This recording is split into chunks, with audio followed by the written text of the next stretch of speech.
To understand fully why this issue generates such powerful emotions in Iranians would be impossible, without a brief exposition of the history of the Persian Gulf. It was the ancient Greeks who originally named the body of water separating the Iranian plateaus from the Arabian Peninsula, Perseus Sinus. This reflected both an appreciation of Persian civilization and a grudging respect for Persian naval mastery.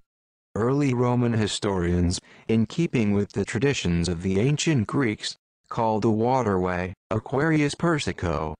Thus, the ancient world universally recognized this strategic waterway as the Persian Sea, a recognition that has persisted throughout the ages. Even after the conquest of Iran by Muslim Arabs in the 7th century AD, there was no attempt to alter the name of the Persian Sea. The Muslim Arabs universally referred to the Gulf as Bahr al-Farsi, Persian Sea, and duly respected the precedents established by the Greeks and the Romans. This precedence was in turn respected by the various Arab, Iranian and Turkish empires that held sway in the region for the next 1,200 years. At what particular point in history the Persian Sea became the Persian Gulf is not altogether clear. But what is important and acutely consequential is that the United Nations has on 2 occasions formally recognized Persian Gulf as the exclusive term for the strategic waterway separating Iran from its Arab neighbors. The first announcement was made pursuant to the document UN AD 311 Gen on March 5, 1971, and the second was pursuant to UN LA 45.8.2 C on August 10, 1984. On both occasions, all 22 Arab nations represented at the United Nations signed the documents. Some observers have traced the origins of the campaign to change the name of the Persian Gulf to the rise of Arab nationalism, and in particular, Jamal Abdel Nasser. In fact, this campaign predated Nasser by several decades and, like many other noteworthy events in that region, inevitably involved the British. The first person to propose changing the name of the Persian Gulf to the Arabian Gulf was Sir Charles Belgrave, the British advisor to the rulers of Bahrain in the early 1930s. Belgrave made the proposal to his masters in London, but both the colonial and foreign offices rejected it outright. The next attempt was made by a more consequential individual. After the nationalization of the Iranian oil industry by the nationalist government of Dr. Mohammad Mossadegh, in 1951, the Anglo-Iranian Oil Company, AIOC, was desperate to sabotage Iranian interests in the region to avenge its losses. The task of reviving the Arabian Gulf project was entrusted to Roderick Owen, arguably one of the greatest unsung heroes of the British secret state in the 20th century. Using the cover of a shadowy functionary of the AIOC, Owen was in fact a senior MI6 officer in the Middle East. The primary product of Owen's campaign was a book called The Golden Bubble of the Arabian Gulf.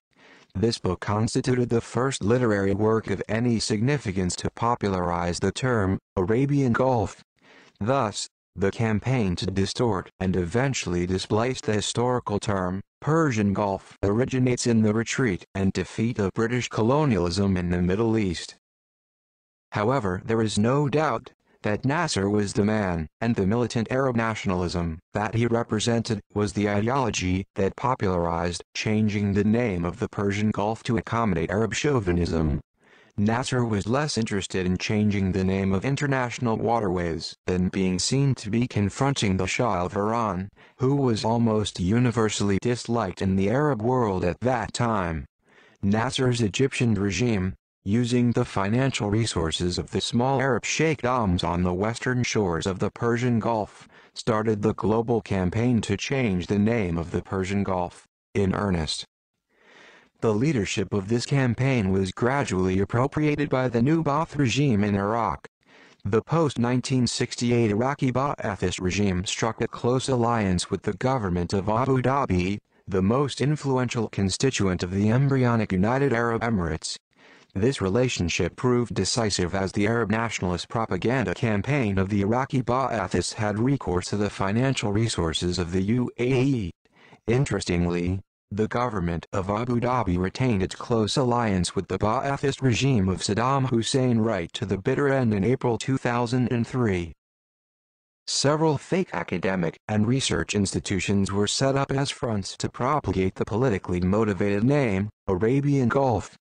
These organizations established extensive links with universities, publishing houses, and cartographic centers around the world to offer inducements to adopt the new name for the strategic waterway. In time, many Western academics, politicians, and journalists were persuaded, thanks to generous financial incentives, to adopt the new name. This campaign had such a marked impact that in the mid-1970s the BBC decided to adopt the neutral term, the Gulf, for the waterway. This unprecedented move constituted the Arab nationalists' greatest success, as the BBC had unrivaled power and influence at that time. Indeed, the ripple effect had immediate results insofar as much of the British press followed the BBC in adopting the Gulf as the primary point of reference. In due course, some media on the European continent and a small minority of media and publications in North America adopted the BBC approach in stripping the Persian Gulf of its identity. Those who follow the BBC in calling for the institutionalization of the so-called neutral term, the Gulf, are missing several important points. First and foremost, the name, Persian Gulf, reflects millennia of history, and disrespecting this name inevitably diminishes the histories and civilizations that grew around this strategic waterway. Second, the name, Persian Gulf, has been legitimized by the highest international legal body, namely the United Nations. This legal premise is diminished at our peril. Just imagine the crises that would erupt if nations took it upon themselves to rename the historical and legal names of seas and oceans. Imagine the Pakistanis calling the Indian Ocean the Pakistani Ocean, Texans renaming the Gulf of Mexico to reflect the identity of their own state, or the Iranians calling the Gulf of Oman the Gulf of Iran. Clearly, renaming the historical identifications of places is no trivial matter and can have very adverse political consequences. Third, the campaign to change the name of the Persian Gulf, although rooted in the frustrations of a collapsing British Empire, has been driven by the politics of Arab nationalism. This nationalism is now almost universally condemned as a failure, and any lingering dreams of Pan-Arabia dissipated with the fall of Baghdad and the ouster of Saddam Hussein on April 9, 2003. After the Iranian government took its unusually robust stance against National Geographic Society, the Arabic broadcasting network, Al Jazeera, put out a cartoon ridiculing the Iranian effort. The cartoon showed an Iranian mullah disregarding regional issues and Muslim unity, depicted in quintessentially distasteful and provocative Al Jazeera style by a U.S. soldier carrying away a Muslim woman, and instead opting to punish National Geographic Society for its disrespect for the Persian Gulf. While this kind of crude, provocative, false and hypocritical politicization is typical of Al Jazeera and the Arab media generally, it is important to underline that this issue is not inherently political.